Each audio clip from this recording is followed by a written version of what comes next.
Welcome to the Putback.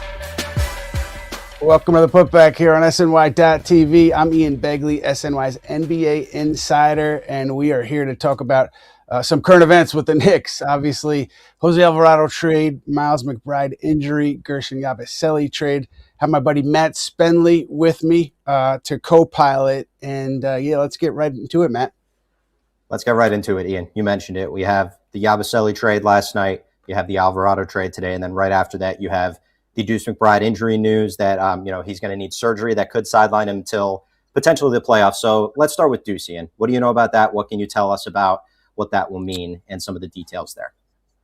Yeah, I mean, to my knowledge, it was a surprise because he did have some left ankle soreness. That's what he was dealing with, and I can only surmise that this was revealed in some kind of other examination. And so the Knicks, I think, were caught off guard because what I had heard was there was a little bit of concern, but about the ankle. And so this is a really big blow for this team. And it makes it even more important that they landed Jose Alvarado because clearly he slides in there and he'll be in the rotation. But replacing McBride's shooting, I mean, he was just doing so much for the Knicks and playing so well that this is a tough one for New York, and it's going to test their depth. And you assume that the Alvarado move obviously intertwined with that McBride news, and probably not a coincidence that they came out so soon. So, like you said, you think it was a bit of a surprise for the Knicks that Deuce was going to be out this long. You had talked about his status, about them not holding him out for trade reasons. It was injury reasons. But do you think that this really was a surprise, and they ended up making the Alvarado move as a result of the McBride injury? No. I think the Jose Alvarado trade was coming regardless of the injury. I don't think there was a direct connection there. From my understanding was he was on their radar for a while without regard to the injury. So obviously his importance grows with the McBride injury, but I don't think that the two were directly related. But because all along here they targeted Alvarado. Excuse me. I think it was just a matter of finding a price for New Orleans, meeting that price, and obviously they did that. But no, I don't think there's a direct connection there. And you've been all over Alvarado. How many times we talked about him on the show? 10 or 15 episodes. Feels like we've been bringing him up. So I know, Ian, you've been all over it. Let's talk about Alvarado quickly. Financial ramifications of the deal. I know our guy Yossi Goslin had a tweet about it. He has a $4.5 million player option for next season. So when it comes to Alvarado and what this means for the Knicks' financial picture, what can you tell us there? Yeah, I mean, Yossi nailed it in terms of that player option. That becomes valuable for New York to have that number on your books for a team that is flirting so close to that second apron. And also, Gershon Yabusele, he had a slightly bigger player option for next year. So it shrinks your books for next year. And also this year, it does give you a little bit more room to sign somebody else. And so the date at which they can sign someone else moves up, add another veteran moves up. I think it's sometime in early March. But the financial implications are the Knicks saving money. And then, so many people thought on Yabusele, the Knicks were going to have to attach trade second rounders to get him to anywhere. And the idea that they didn't have to do that, I think surprised some teams I spoke with today. I think it was a kind of a perfect storm where Chicago had dealt through their trades, had really no big men left. And so they had a need after making those trades, and that's what opened up that market for Yabusele. And again, Knicks saving their draft compensation there, using 2 seconds to get Alvarado, I think is something that, at least the Yabusele part, not a lot of teams expected them to be able to do. And when you sum up the two trades, you just mentioned it, between the Yabusele trade and the Alvarado trade, to only give up 2 second-round picks in both of those deals and get off of Yabusele seemed like something going into it that we may not have necessarily expected. So seems like good front office work by the Knicks to kind of pull that off with just having 2 seconds shipped out, right?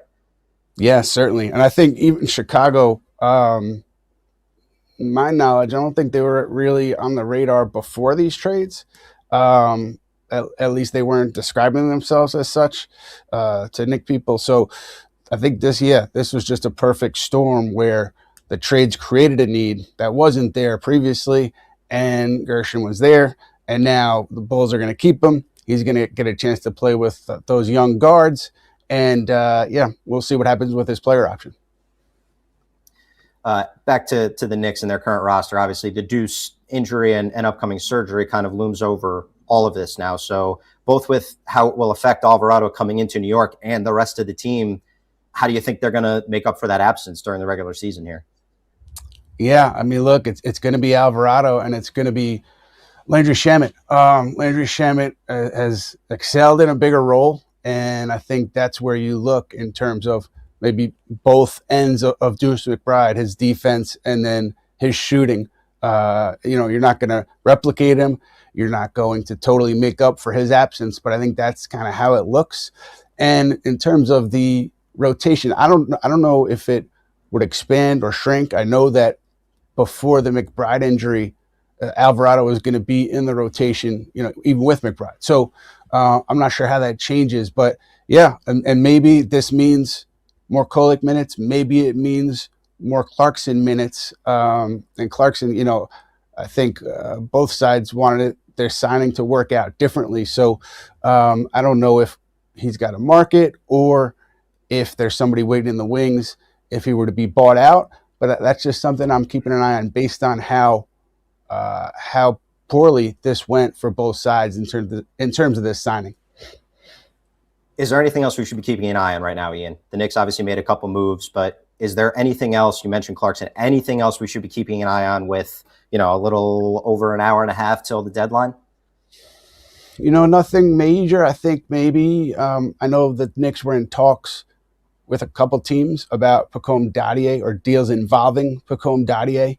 And I think that's probably, I don't know where it is right now, but those were discussions this week.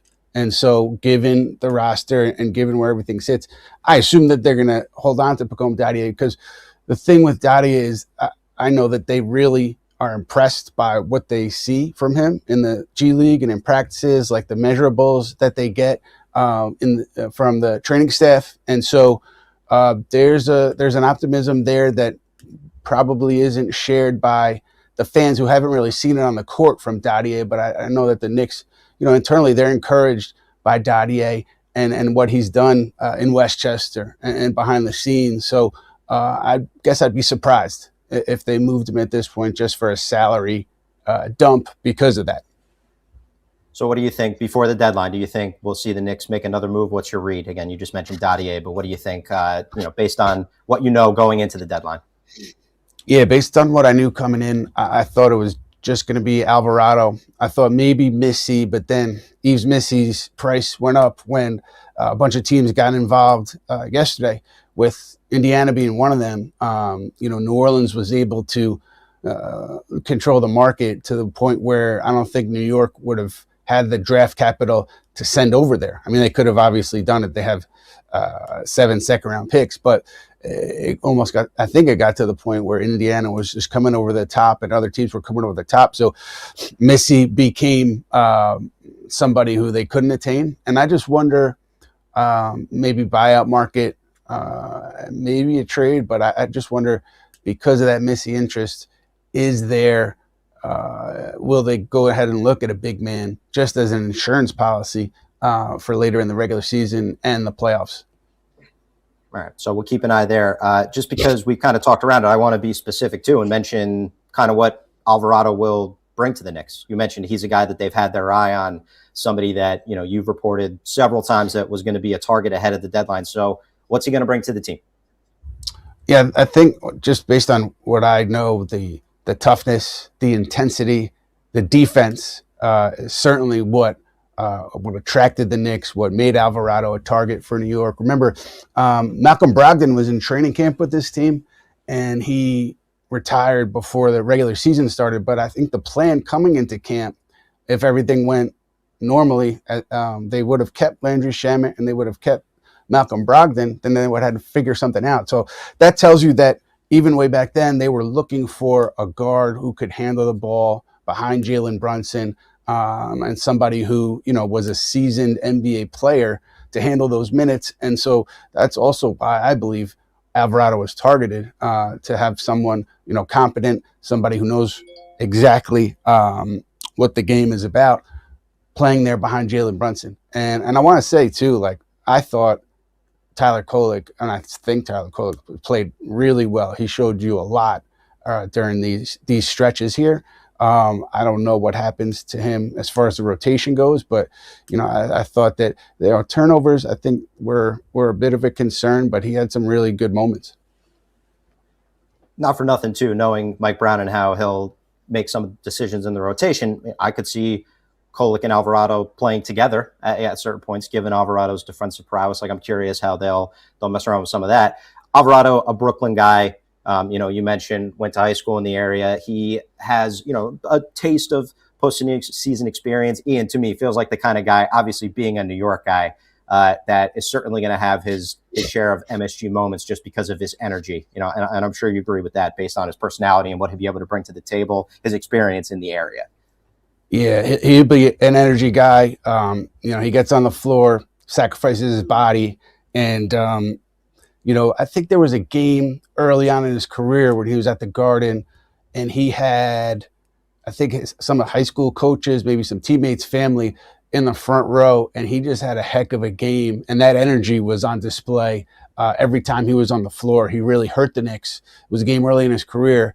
And you could tell that he really enjoyed the Garden then, just by that performance. So I'm sure he's going to feed off the energy and bring energy to the building here as he comes to the Knicks via this trade. I think a lot of Knicks fans were introduced to him at that point as that kind of guy. I certainly remember that game. Ian, one other thing just around the league, obviously, we've talked a lot about Giannis and the potential of him being traded. I know we had kind of ruled him out as a strong possibility for the Knicks, given at this point what they had to offer. But it was reported earlier today by Shams Charania of ESPN that the Bucks are kind of putting those Giannis offers to the side. So for you, as you think about this through the lens of the Knicks, and as this kind of just gets pushed to the summer, what do you think that potentially means for the league and for the Knicks as it pertains to Giannis? Well, look, I assume that Giannis's stance is not going to change. The one thing that's kind of mentioned here, if you get into the offseason, does Milwaukee land a top draft pick? Are they able to, because of that pick, able to swing something where you bring in a player that Giannis maybe changes his mind about Milwaukee and decides that yes, he can win there and he wants to stay there to win. But outside of that, I think we're going to be right back here around the draft. And the same, who knows who's going to be in then, because it depends so much on what happens in the playoffs. Minnesota was aggressive there. Obviously, ultimately, they didn't have enough. But for Milwaukee, you got a good read of the landscape for what people would give up for Giannis Antetokounmpo.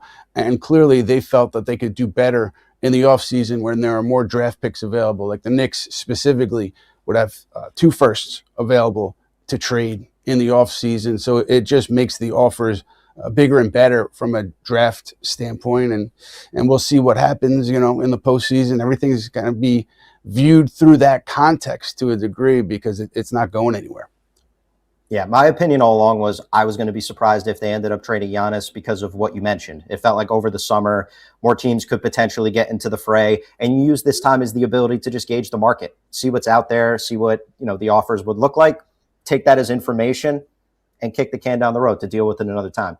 I just want to come back around to one thing with the Knicks, Ian, because we haven't talked much about Yabusele. That trade came down last night, and obviously, he was a guy that it just didn't work out in New York for him. I know you guys mentioned on yesterday's show about his personality and how, he's a great dude and how he handled himself as a professional during his time in New York. His message on the way out was, New York, I imagined our journey differently, but in an athlete's life, things don't always go as planned. Still, I'm grateful for every moment wearing this legendary jersey. So Yabusele, as a guy that didn't work out in New York, we've seen this before where Leon Rose will be able to move off of those guys. What do you really think was the main thing that went wrong? And I'll add, I know he also was in, Knicks Fan TV's, our friends over there with CP, who we'll see in about a little over an hour here with us, talking about how the coaching situation played a factor. You guys mentioned it with Jordan Clarkson yesterday, how sometimes when you sign these guys before there's a coach, it might end up not being as seamless a fit as you expect. So what do you really think ended up happening with Yabusele?